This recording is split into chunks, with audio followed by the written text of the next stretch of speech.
మీ విషయానికి వస్తే మీ పరిస్థితి ఏంది? ఇప్పుడు ఎమ్మెల్సీగా మీరు గెలుస్తారని అనుకున్నాం, యాక్చువల్గా అందరం కూడా అనుకున్నాము, బట్ ఓడిపోయినారు. అండ్ మీకు చూసుకుంటే సోషల్ మీడియాలో అందరు కమెంట్స్ జై జడ్సన్ అన్న జై జడ్సన్ అన్న కమెంట్స్ పెట్టడం తప్ప ఓట్ల రూపంలో మాత్రం ఎవరు ముందరకు రావట్లే. అంటే నీతిని నిజాయితీని గెలిపించే ధైర్యం ఎవరికి లేదంటారా?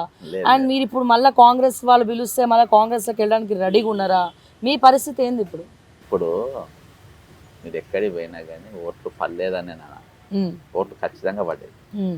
నేను ఒక వారం 10 రోజులల్లో ఎట్లా పడ్డాయి, ఇప్పుడు నేను ఏమైనా మాట్లాడితే ఓడిపోయింది కాబట్టి చెప్తున్నాను అంటారు. అవును, కాబట్టి నా ఓటమిని అందరూ మంచిగా ఆస్వాదించిన తర్వాత వాస్తవాలనే చెప్తా. ఖచ్చితంగా స్కామ్ జరిగింది. నల్గొండ కలెక్టర్ను ఇప్పుడు ట్రాన్స్ఫర్ చేసింది ఎలక్షన్ అయిపోగానే. అక్కడ ఏమేమి జరిగినాయని మొత్తం నేను ఖచ్చితంగా రేపు చెప్తా. ఇవాళ అది ఏ విధంగా జరిగింది, ఎట్లా జరిగింది అనేది మొత్తం నా దృష్టిలో ఉన్నది. మీరు మీరే సర్వే చేసుకోండి, మీరు ఎక్కడికి పోయినా కానీ ఎట్లున్నది అని అంటే ఖచ్చితంగా నాకు దట్టంగా పడి. అందుకని నేను ఓటర్ని ఏమంటలేను. నేను స్ట్రైట్ ఒక క్వశ్చన్ అడిగినా, కావాలనే జడ్సన్ డబ్బులకు అమ్ముడు పోయిండు, మల్లన్న ఇచ్చిన డబ్బులకి తీసుకొని లాస్ట్ మినిట్లో లైట్ తీసుకున్నాడు అన్న ప్రచారం జరుగుతూ ఉంది. అది ఒకవేళ అట్లా అమ్ముడు పోయేది ఉంటే ఆయనకి ఎందుకు అమ్ముడు పోతా? మంచి పెద్దోళ్ళకి అమ్ముడు పోతా. ఆయనకన్నా పెద్దోళ్ళు అనుకుంటున్నారు. మళ్ళీ నేనెందుకు అమ్ముడు పోతా? చిల్లర బట్ట ఆయన 40 లక్షల కోసం పోలీస్ స్టేషన్కి ఎక్కినోడు, ఎవరో 40 లక్షల కోసం పోలీస్ స్టేషన్కి ఎక్కినోడు, ఆయనను అభ్యర్థిగా ఆయనను ఏది పోటీ నుంచి తప్పించాలని దీక్షలు చేసినప్పుడు ఆయనకు నేనే అమ్ముడు పోతా? నాకు అమ్ముడు పోవాలంటే 4 పెద్ద పెద్దోళ్ళు ఉన్నారు, గవాల్లో పోతాయి. చిల్లర గాల నేనెందుకు అమ్ముడు పోతా?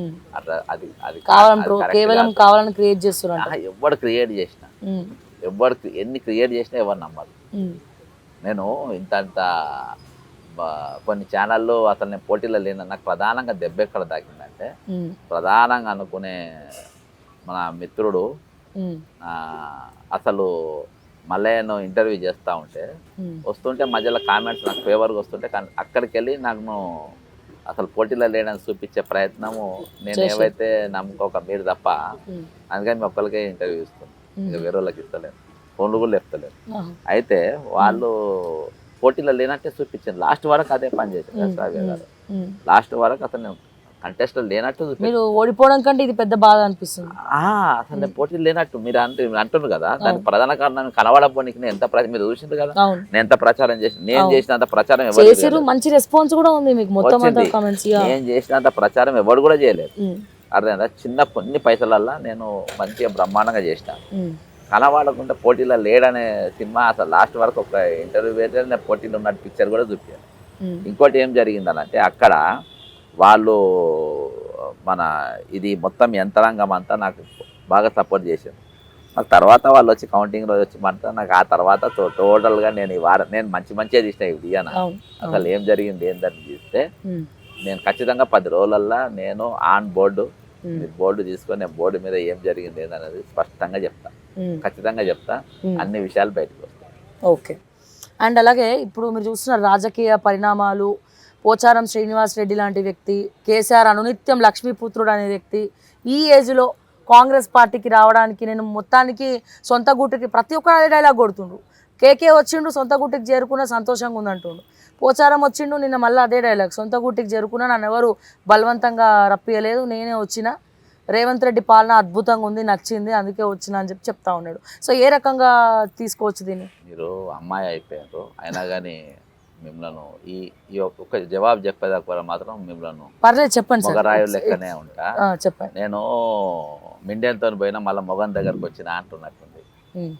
అర్థమయ్యే వాళ్ళకి అర్థమవుతుంది. అర్థమైందా? నేను ఒకంతో లేచి వెళ్ళిపోయినా ఇప్పుడు మళ్ళీ నా మొగన్ దగ్గర నాకు వచ్చినట్టుంది అని అన్నాడు. మరి మొగడు ఎట్లా తీసుకున్నాడు నాకు అర్థమైతలేదు. తీసుకోవద్దు కదా వాస్తవం. అర్థమైందా? మరి ఎట్లా తీసుకున్నాడు అంటే, నేను ఇటువంటి పరిశుభ్ర పదజాలం వాడితే అర్థమవుతుంది అని నేను ఆ భాషలో నేను చెప్పాను. కాబట్టి నాకు అసహ్యం అనిపించింది.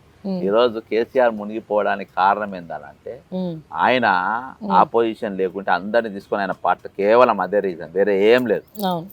అసహించుకుంటారు జనం బీఆర్ఎస్, ఆపోజిట్ వాళ్ళు మొత్తం చేర్చుకొని మళ్ళీ వాళ్ళు చేసినది కూడా అరికట్టలేదు, అంతే అలా చేసుకుంటా.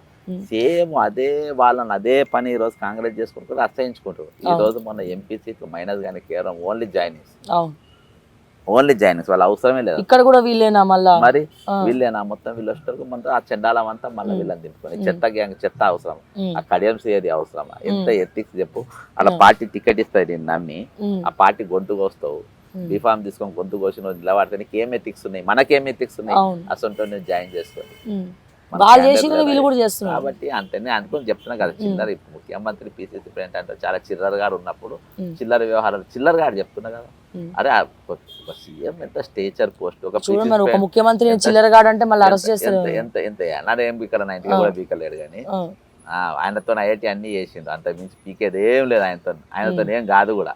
రేపు ఇలా నా అంత రఫ్ గా ఆయనతో పోయేటోడు ఎవడు ఉండడు. మనం చెప్తున్నా ఇంతమంది ముఖ్యమంత్రిని చూసిన the most worst chief minister I have ever seen. అంతే కదా.